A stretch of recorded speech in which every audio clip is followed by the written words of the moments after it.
आपको पता है, आप देख रहे हैं, आचार्य गुरुवर ज्ञान सागर महाराज जी के सानिध्य में निरंतर 20 सालों से प्रतिभा सम्मान चल रहा था। अकस्मात गुरुदेव की समाधि का समाचार आया, किसी को विश्वास नहीं हुआ। वे दीपावली का पर्व, वे निर्माण महोत्सव का दिन, संध्या की वेला में प्रभु की, गुरुदेव की समाधि हो गई। किसी ने नहीं सोचा था, पूरे भारत देश में मातम छाया हुआ था।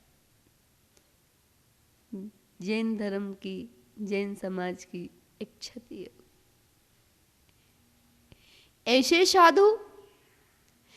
साधु जो अपने कल्याण के साथ साथ जन जन के कल्याण की भावना रखते थे, जिन्होंने शिक्षा के क्षेत्र में भारत की माटी को चंदन बनाया है, तो उनका नाम है आचार्य ज्ञान सागर जी महाराज। कितना दूर का सोचते थे।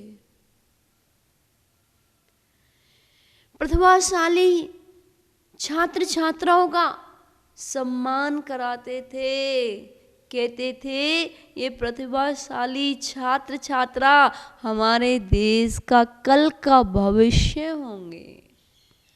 अगर ये संस्कारवान होंगे तो हमारा परिवार संस्कारवान होगा। अगर ये छात्र छात्रा संस्कारवान होंगे तो हमारा समाज संस्कारवान होगा।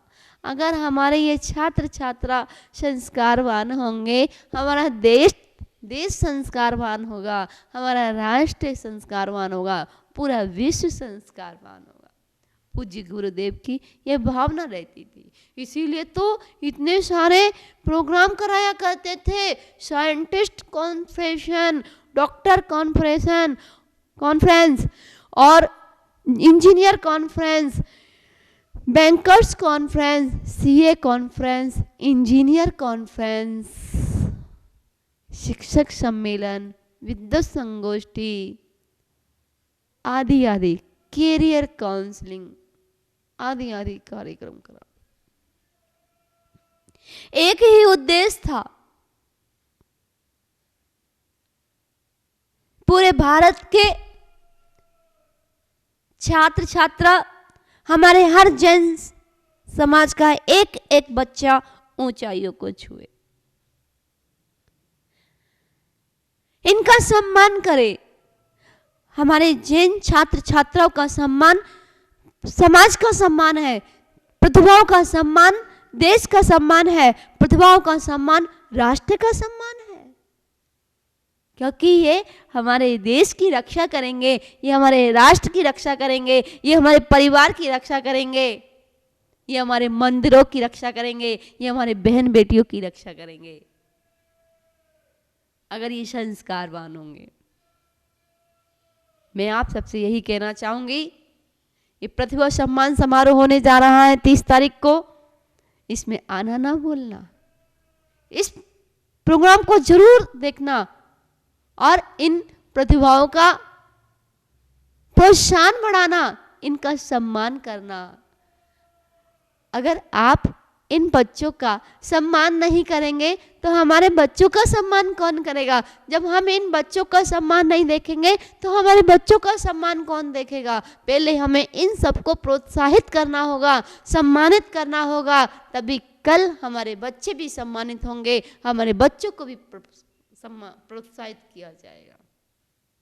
अरे इनका सम्मान नहीं, ये देश का सम्मान है, प्रतिभाओं का सम्मान ही राष्ट्र का सम्मान है, इसलिए हमें इन प्रतिभाओं का सम्मान जरूर करना चाहिए। और मैं तो हमेशा इन छात्र छात्राओं के लिए हमेशा तैयार रहती हूँ। मेरी प्रेरणा तो हमेशा यही रहती है कि देश की हर प्रतिभा ऊंचाइयों को छुए, संस्कारवान हो, चरित्रवान हो, कर्तव्य से परिपूर्ण हो, कर्तव्य का पालन करे, निष्ठावान हो। और जो छात्र छात्रा जितना संस्कारवान होगा, जितना चरित्रवान होगा, जितना निष्ठावान होगा, हमारे देश का भविष्य उतना ही उज्जवल होगा। इसलिए एक बार जरूर आना इन प्रतिभाओं के लिए। पूज्य गुरुदेव की कितनी दूरगामी दृष्टि, आने वाले समय में ये प्रतिभाएं ऊंचाइयों को छुएंगी और हम तो पूज्य गुरुदेव के इस प्रतिभा सम्मान समारोह वृक्ष में हम तो संस्कारों का जल डालने का प्रयास कर रहे हैं, वो भी पूज्य गुरुदेव के आशीर्वाद से। गुरुदेव का आशीर्वाद है, नहीं तो हमारी सामर्थ्य ही कहाँ है। हम क्या प्रतिभा सम्मान कराएंगे? नहीं, यह तो पूज्य गुरुदेव का है और पूज्य गुरुदेव का ही आशीर्वाद है, और उनके आशीर्वाद के बिना एक पत्ता भी नहीं हिलता है। जब हम देखा करते थे पूज्य गुरुदेव प्रतिभाओं के लिए हमेशा उनको आगे बढ़ाने में तत्पर रहते थे, प्रतिभाओं को उठाने के लिए हमेशा तत्पर रहते थे। छात्र छात्राओं के लिए विशेष आशीर्वाद रहता था, विशेष वात्सल्य रहता था। वही चीज हमने देखी तो हमने सोचा पिता का कार्य संभालना चाहिए। जो बच्चे अपने पिता की जिम्मेदारी को निभाने का प्रयास करते हैं, सचमुच में वही बच्चे कहलाते हैं। तब मन में भाव आया कि ये पूज्य गुरुदेव अपनी जिम्मेदारी देके गए हैं, तो हम सबका कर्तव्य है, आप सबका कर्तव्य है, आप और हम मिलकर के इन प्रतिभाओं को आगे बढ़ाएंगे। इन युवा शक्ति के अंदर संस्कार रूपी जल डालने का प्रयास करेंगे, और जब इनके अंदर ये संस्कार रूपी जल डल जाएगा तो ये सुंदर सा वृक्ष लग के तैयार हो जाएगा, और उस वृक्ष का फल पूरा देश, पूरा राष्ट्र को प्राप्त होगा। हमें आगे चढ़ कर के भाग लेना चाहिए। हमारे पूरे भारत देश को इनका सम्मान करना चाहिए, क्योंकि यही प्रतिभाएं बॉर्डर पर जाएंगी, यही प्रतिभाएं IAS बनेंगी, यही प्रतिभाएं कलेक्टर बनेंगी, यही प्रतिभाएं जज बनेंगी, यही इंजीनियर बनेंगी, यही एडवोकेट बनेंगी, यही हमारे देश की रक्षा करेंगी, यही हमारे मंदिरों की रक्षा सुरक्षा करेंगी। यही प्रतिभाएं कितने सारे पंच कल्याण कराएंगी, यही प्रतिभाएं कितने सारे विधान कराएंगी, यही प्रतिभाएं कितने सारे चातुर्मास कराएंगी, यही प्रतिभाएं आहार कराएंगी, यही प्रतिभाएं विहार कराएंगी। अगर संस्कारवान होंगी, यही प्रतिभाएं भगवान का अभिषेक करेंगी, यही प्रतिभाएं पूजन करेंगी। सोचो, विचार करो। और जिन प्रतिभाओं के अंदर संस्कार होते हैं, वही अपने लक्ष्य को निर्धारित करता है, वही अपने लक्ष्य को प्राप्त करता है। मेरा तो एक ही भाव है, पूज्य गुरुदेव का जो स्वप्न था वही पूरा करना है कि हर प्रतिभाओं को, छात्र छात्राओं को आगे बढ़ाना है, आगे बढ़ाना है। अरे हमारे अंदर बहुत शक्ति है, हम अपनी क्षमता को, अपनी शक्ति को पहचानते नहीं है, पहचानने का प्रयास नहीं करते, अपनी ऊर्जा को अन्य चीजों में लगा दिया करते हैं। हम अपनी शक्ति को पहचानने का प्रयास करें। हर प्रतिभा के अंदर एक प्रतिभा छिपी होती है, हर छात्र छात्राओं के अंदर एक प्रतिभा छिपी होती है, एक टैलेंट छिपा होता है। उस टैलेंट को हम पहचानने का प्रयास नहीं करते, पहचानने का प्रयास करें। कोई ना कोई टैलेंट जरूर होता है, एक टैलेंट जरूर होता है। एक छात्र छात्राओं के प्रति बड़ा वात्सल्य भाव रहता है, लगता है ये हमारे देश का भविष्य है, ये हमारे समाज का उत्थान करेंगी, ये हमारे परिवार को गौरवान्वित करेंगी।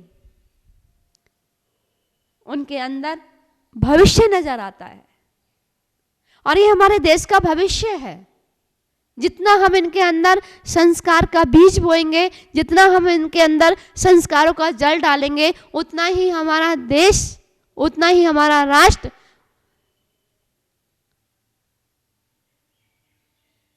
का भविष्य उज्जवल होगा। ये प्रतिभाएं ना जाने कितने कितने सुंदर सुंदर कार्य करेंगी, आप सोच भी नहीं सकते। इसलिए इन छात्रों का हमेशा सम्मान करना, हमेशा सम्मान करना। ये नन्हे मुन्ने फूल हैं, ये नन्हे मुन्ने पौधे हैं, इनको जैसे मोड़ोगे वैसे मुड़ जाएंगे, पर आपको समय देना होगा। जो माता पिता अपने बच्चों को समय देते हैं वो बच्चे कभी नहीं बिगड़ते, जो माता पिता अपने बच्चों को समय नहीं देते हैं वो बच्चे हाथ से निकल जाते हैं।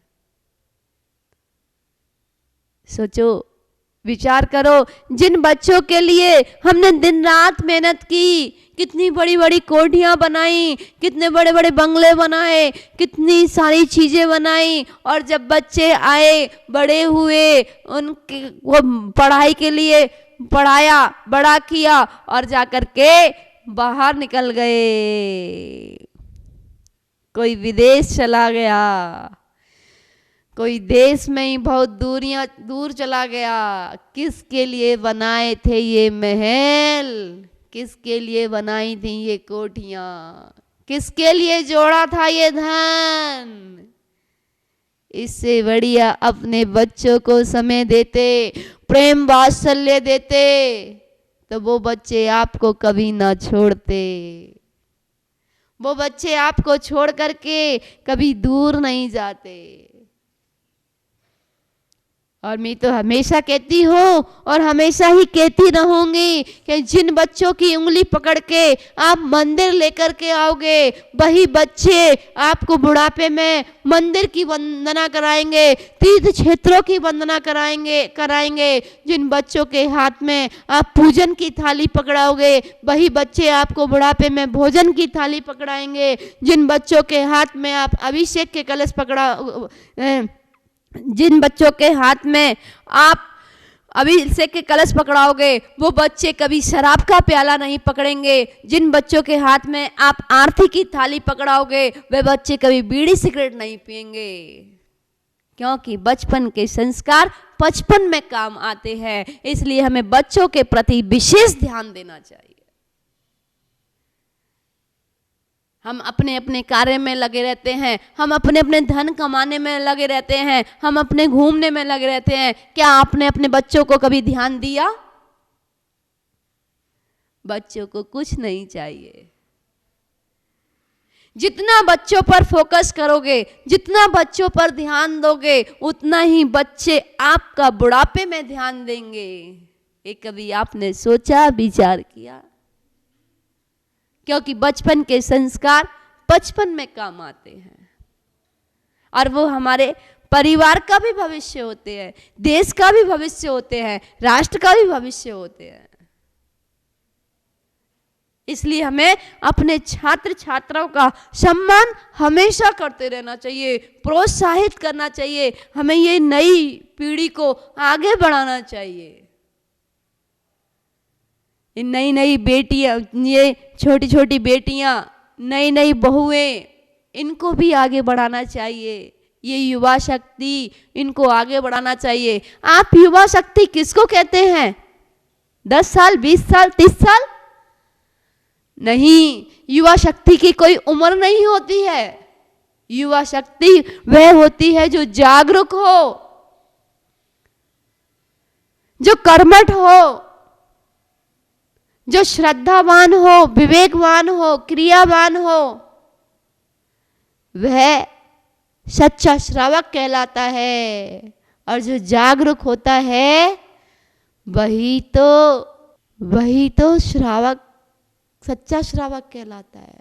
और वही युवा कहलाता है जो जागरूक होता है, चरित्रवान होता है, क्रियावान होता है, श्रद्धावान होता है, प्रत्येक समय जागरूक है, करमचंद है, वही तो युवा है। और वृद्ध जो आलसी है, प्रमादी है, जो सोया हुआ है, जो लेजी, वह वृद्ध की कोटि में आता है। और युवा शक्ति अद्भुत शक्ति होती है। हम उस युवा शक्ति को संस्कारों के साथ आगे बढ़ाएं। युवाओं के ऊपर, छात्र छात्राओं के ऊपर हम विशेष ध्यान दें। हम उन बच्चों को पढ़ाएं जिनके अंदर टैलेंट है, लेकिन किसी की माँ नहीं है, किसी के पिता नहीं है, किसी की आर्थिक स्थिति कमजोर है। हम सब मिलकर के एक एक छात्र छात्राओं को पढ़ाएंगे तो हमारे देश की कितनी छात्र छात्राएं ऊंचाइयों को प्राप्त करेंगी। सोचो, विचार करो। कई बच्चे ऐसे हैं जिनके अंदर टैलेंट है पर आर्थिक स्थिति बहुत कमजोर है। मैं आप सबसे यही कहना चाहूंगी कि उन छात्रों को पढ़ाने का प्रयास करें, उन छात्रों को आगे बढ़ाने का प्रयास करें, उन छात्रों का सम्मान करें, उन छात्रों को प्रोत्साहित करें। ये छात्र छात्रा, ये प्रतिभाएं आपको कभी जीवन पर्यंत नहीं भूलेंगी जिनका आपने जीवन में सपोर्ट किया है।